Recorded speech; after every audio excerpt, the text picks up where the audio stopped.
Intro. We're back again, everybody.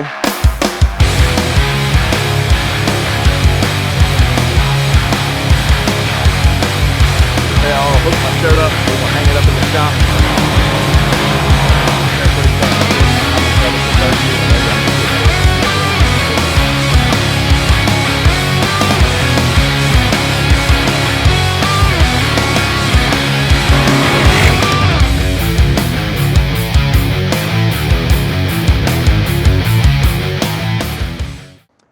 Hey everybody, it's Axman.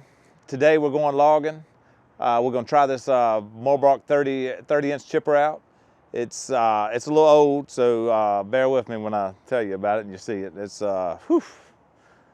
call them a dinosaur. They're so old. But our plan is to check it out, chip a load, figure out some of the problems, and then later on we'll bring it back out after we've fixed it, painted it, cleaned it up, and hopefully we'll go from 80,000 what I paid to making it worth 200,000. That's something kind of what I want to show you in the future. See you on the job.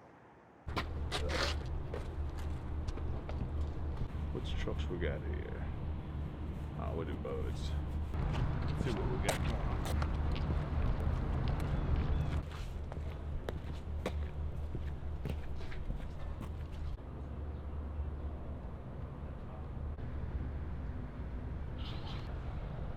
Hey everyone, it's Axman the logger. I'll show you a couple things I like to do when the trucks come in, or if I see a couple of them sitting, stuff I like to check out just to make sure they're good for the road and keep them grass. So we'll just do a walk around, kind of just make sure things are good.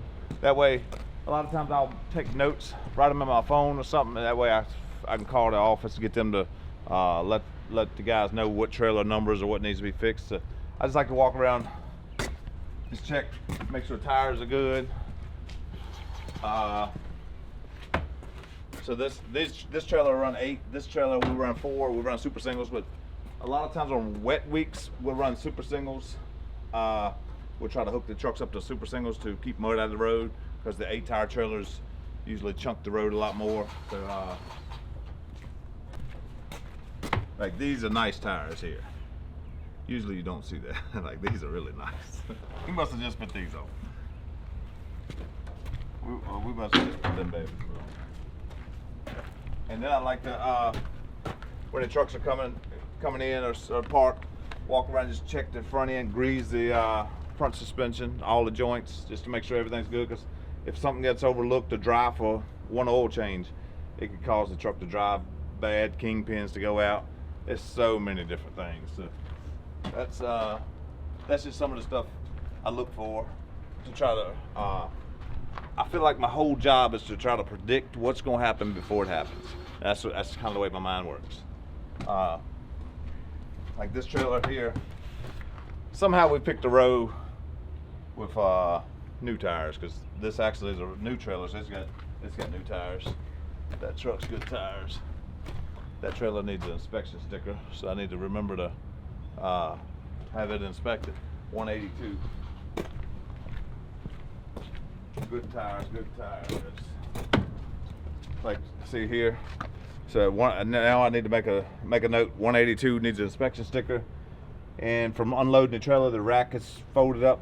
We need to cut that off, put a new piece of metal on there so that doesn't come loose. That protects all your air tank, your brake chambers, stuff like that.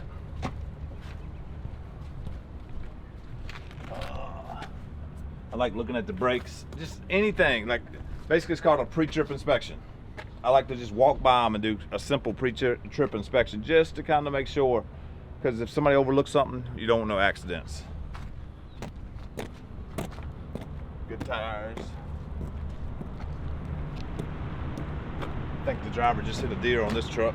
You can see the hair still here. Yep.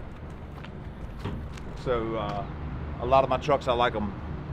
I kind of like them all black, really. I don't know how I just like black trucks. I think it look tough. So in logging, usually everything's dirty. So I usually, if I ever come in for a paint job, we paint everything. We'll paint tanks, wheels, all. So that way we're not trying to polish the chrome. Some trucks, the newer trucks, we do. But if it looks rugged, I feel like we're working and making money. If it looks clean, I don't feel like we're going off the road getting our loads, and it's not profitable. You notice I got nitro doing the greasing. He's gonna kill me for that one. That's not a good job. So in Virginia, we cut a lot of cut to length pine. This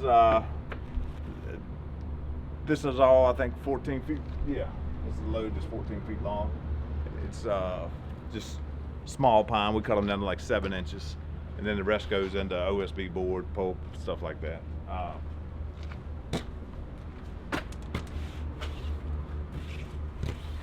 That's a tire that's about to that needs to be replaced really. So I need to write it to get 198 trailer to come in.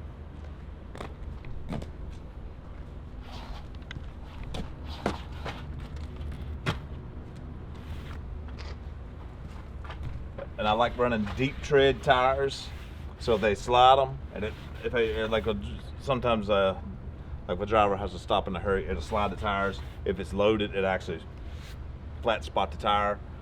If it treads deep, we can actually take it off and spin it 180 degrees. That way one tire's got a flat spot and the other one doesn't in the same location, so the trailer still rides pretty smooth to get a little more life out of the tires. Just a little more.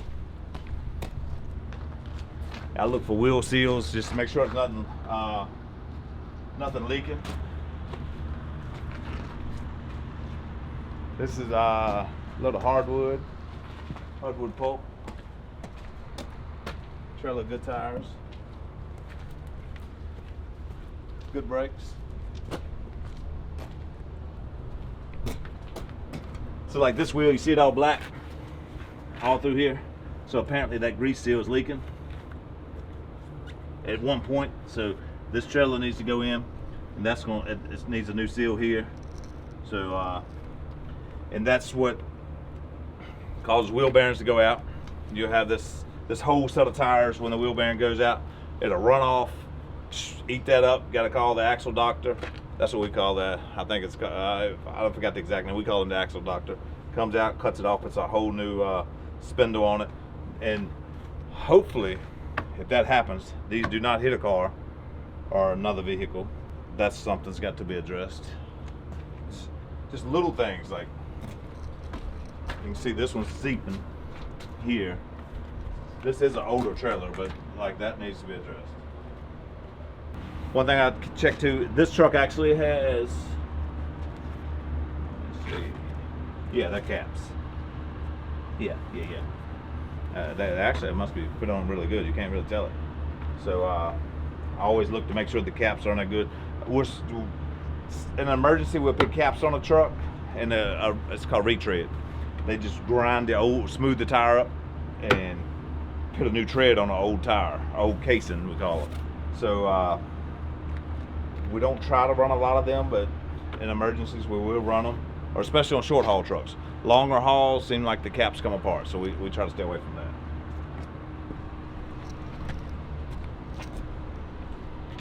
I don't know what that's there for, but it's anything you can think of. Let's see, any more trucks we can check out? Go back and check on nitro, see if he's greasy.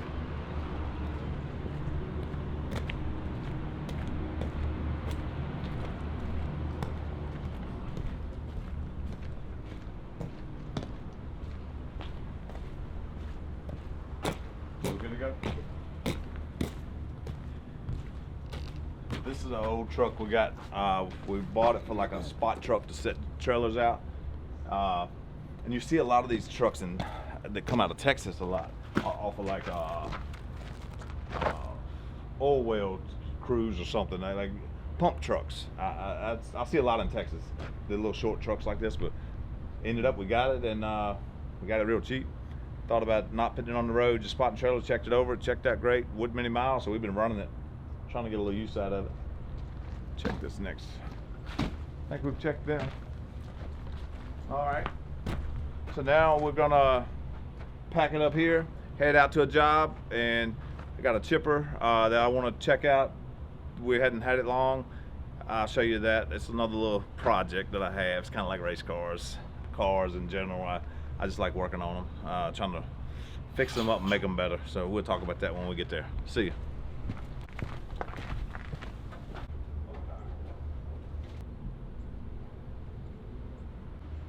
The Hodgie trailer. Most of the trucks are stick shift, but this happened. The one I got in today is actually auto shift, so it shifts itself. It's truly like driving a pickup truck. It just takes care of itself.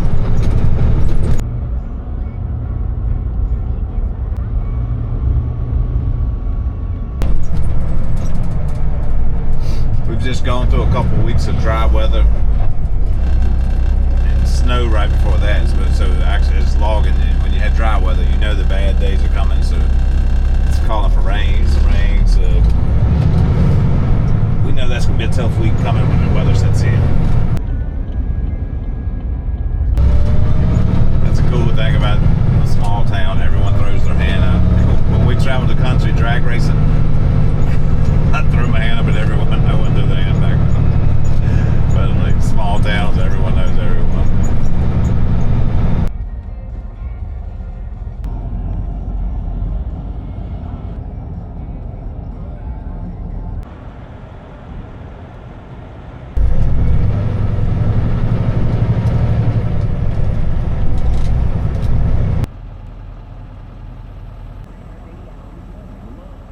We came over to the logging job. I wanted to show you a little bit of what we do, or sometimes we don't do it like this, but this is kind of my special project, really. We usually use drum chippers to chip fuel chips. I grew up running disc chippers. I ran a lot of Mobarks as a kid growing up, so I'm a little partial to them. I kind of like fixing them up, just like cars. Like people fix cars, I like to fix chippers up. Anyone that runs chippers, they want to see if they can get their chipper to chip faster than your chipper or better than your chipper. So that's the way I look at these things. This chipper here is old. We call them dinosaurs. This one comes from up north, and with the salt and stuff, it causes them to rust to make them look real bad, even though it's a solid machine. This machine costs around brand new. If I called today to buy this machine, it's 1.2 million.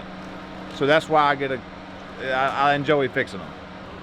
My goal here, just start it up with chipper load, and all I'm doing is just figuring out what all's wrong with it before it goes to the shop. We'll take it to the shop. Once we figure out what all's wrong, fix the stuff that needs to be fixed. That loader, it really is not functional. It doesn't work that good. It's junk. Let's just put it that way. It's worn out. We'll take it off, do away with it, add a remote to it. It doesn't have a remote now. Paint it, and when it comes out of the shop, it'll look like a total different machine. We'll spend $20,000 on it, paint it. It'll come out of the shop worth $200. So it's just like cars. You fix them up if you do the right stuff. No different flipping houses. You like say, people are needing these chippers, and this is actually a Model 30. So the Model 30 is hard to find. They're so expensive. No one ever bought a lot of them, so there's only a few floating around. Another little story behind this chipper. My buddy Tim Bolin out of Martinsville, he collects them actually. So once he figured out they're pretty tough machines and how much better the 30 is than the 22, he bought every one he found. Like he's got 10 of them, and so there's none out on the market. I lucked up finding this one. He actually rode with me to look at it, and we ended up talking about it. If I didn't like it, he would take it, because the 30 is pretty impressive. We'll just see if it starts. Hopefully it starts. It's been sitting, so hopefully it'll start. We'll get it warmed up, try to chip us a load.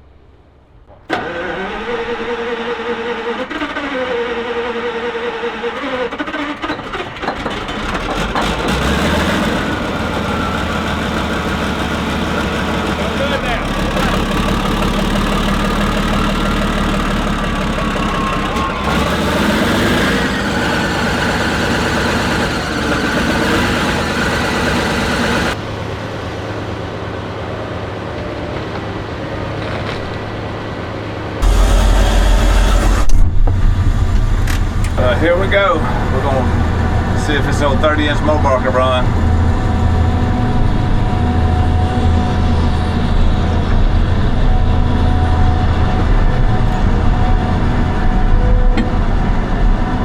This loader's so cold here, so it's gonna take me a second to get it warmed up. This is basically biomass. It's a lot of the stuff that doesn't get used off the tree, so there we go.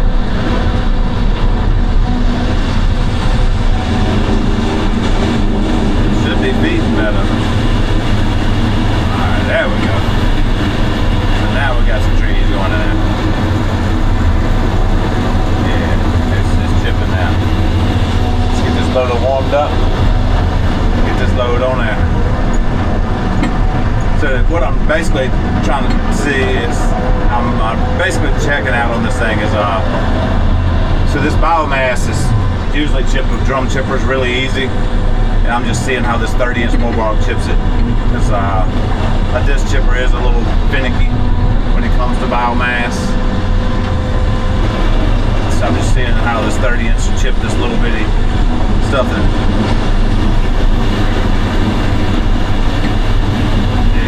it's taking it okay.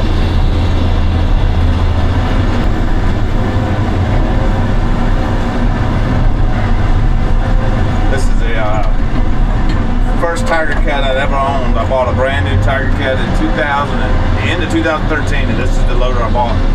And we ran it forever. I hadn't been able to wear it out, so it just got older and stuff got newer, just like anything.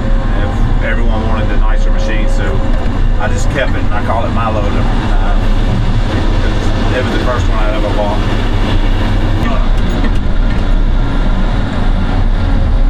Here we have some pine trees. I'm just mix a little bit of everything in, just checking to see how the chipper handles different stuff. Let me see.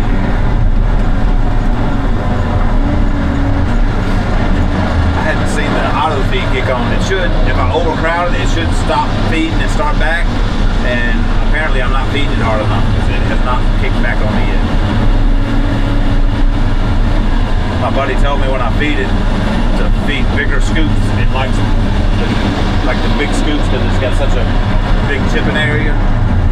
So he said cram it full. Oh, I just keep the auto feed on. I seen it stop. I'm looking forward to getting it painted and getting that big old loader off of there so it looks a lot smaller and cleaner and fixed. I can tell it's got exhaust leaks. It's got chips blowing out and under it, so it's going to need a belly band.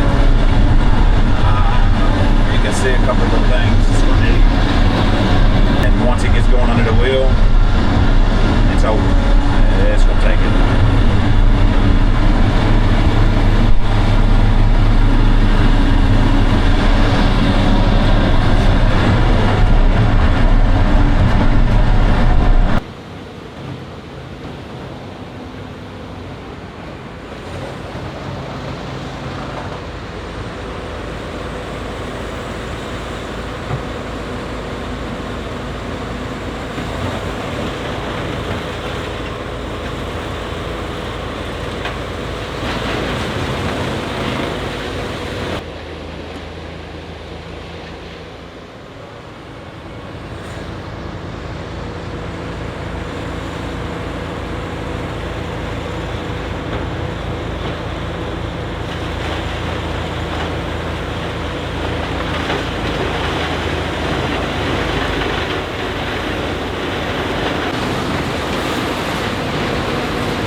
walk around. Let me see where to start at here. All the controls look good. Don't see no oil running out. Got an exhaust leak. I kind of like this. I've never seen these, but I'm gonna build them to put on other chippers and other equipment. Like, so you can put more fire extinguishers. You can never have enough of them. So I've checked the engine. It's showing a new reman engine, 1,000 hours on it, so that's great. The clutch engage is good. This has had a lot of welding, so you can tell it's been welded from the inside too, so the chips are not flowing as good. That'll be changed. It's a hole right there. We're most likely gonna change this. It's losing some chips under the bottom.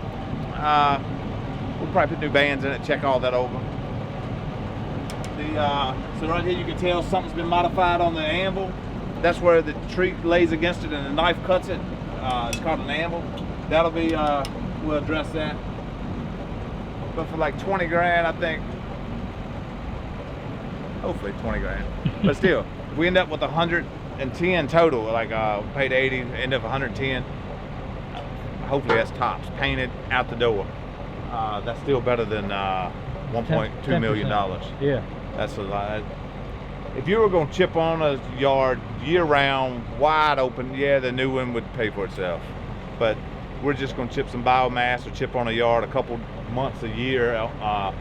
So this is kind of be a standby chipper. So the bed chain here, you can see it's worn. It's worn pretty good on the bottom where it's dragging. So when we get it to the shop, we'll probably take all this off, check it, maybe weld it. We'll put some bigger teeth here that actually pull the trees in better. That'll work. That'll work. Make it pull the trees in. That's a lot better. My buddy was talking about I need to move these over to here and come back to there so it funnels the tree in. I mean, this is it's 2000 model, but a lot has changed in 25 years. I say that, but if you buy this chipper new, it still looks the same. Just new paint job. So we'll come here. We're gonna cut that off and get rid of all of this. The whole deal. That'll take a lot of weight off, make it easier to move, make it easier to work on, change blades. It cleans it up so much better. I see a couple bolts missing on the drive motors. It's little stuff.